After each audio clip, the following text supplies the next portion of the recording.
मित्रों, आज हम होली और होलिका दहन के बारे में शैव और वैष्णवों से जुड़े कुछ पौराणिक कथा को सुनाएंगे। तो मित्रों, अगर आप मेरे चैनल पर नए हैं तो मेरे चैनल को सब्सक्राइब कर लीजिए और बेल आइकॉन जरूर दबाइए ताकि जब मैं कोई धार्मिक वीडियो डालूं तो नोटिफिकेशन सबसे पहले आपके पास पहुंचे।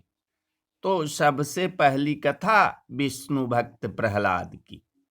प्राचीन काल में असुरराज हिरण्यकश्यप भगवान विष्णु से बहुत शत्रुता रखता था, दुश्मनी रखता था। उसने अपने शक्ति के घमंड में आकर स्वयं को ईश्वर कहना शुरू कर दिया और घोषणा कर दी कि केवल राज्य में उसी की पूजा की जाएगी। हिरण्यकश्यपु ने अपने राज्य में यज्ञ और आहुति बंद करवा दी और भगवान विष्णु के भक्तों को दुख देना शुरू कर दिया। हिरण्यकश्यपु का पुत्र प्रहलाद भगवान विष्णु का परम भक्त था। पिता के लाख कहने के बावजूद प्रहलाद सिर्फ विष्णु की भक्ति करता रहा। इस कारण से हिरण्यकश्यप ने अपने पुत्र को मारने की भी कई बार कोशिश की, परंतु भगवान स्वयं उसकी रक्षा करते रहे। असुर राजा की बहन होलिका को वरदान में भगवान शंकर से ऐसी चादर मिली थी जिसे ओढ़ने पर अग्नि उसे जला नहीं सकती थी।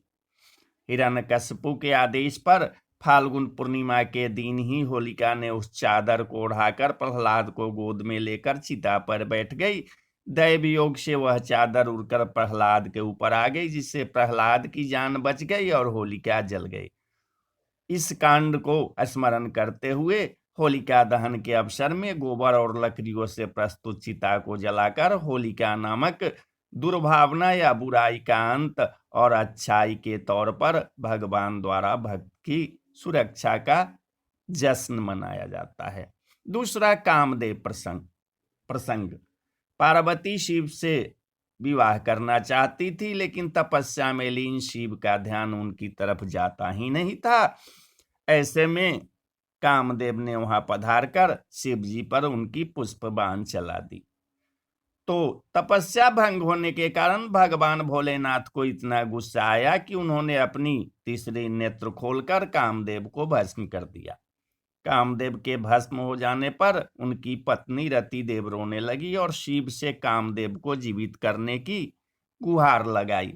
अगले दिन शिव का क्रोध शांत हो चुका था और उन्होंने कामदेव को पुनर्जीवित किया। इस शैव लीला को स्मरण में रखकर कामदेव के भस्म होने के दिन होलिका जलाई जाती है और फिर उनके पुनर्जीवित होने की खुशी में रंगों का त्योहार होली मनाया जाता है। और महाभारत में भी एक कहानी है कि युधिष्ठिर को श्री कृष्ण ने बताया था कि एक बार श्री राम के एक पूर्वज रघु के शासन में वरदान द्वारा संरक्षित एक दानवी थी जिसे कोई भी नहीं मार सकता था।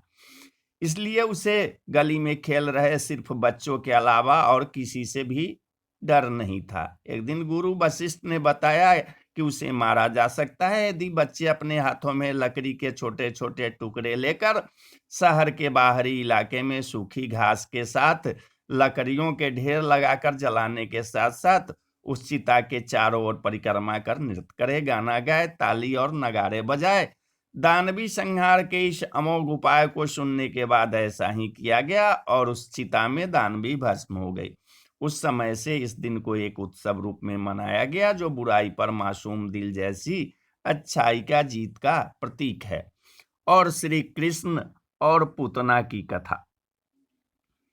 पौराणिक कथा के अनुसार जब कंस को श्री कृष्ण के गोकुल में होने का पता चला तो उसने पूतना नामक राक्षसी को गोकुल में जन्म लेने वाले हर बच्चे को मारने के लिए भेजा।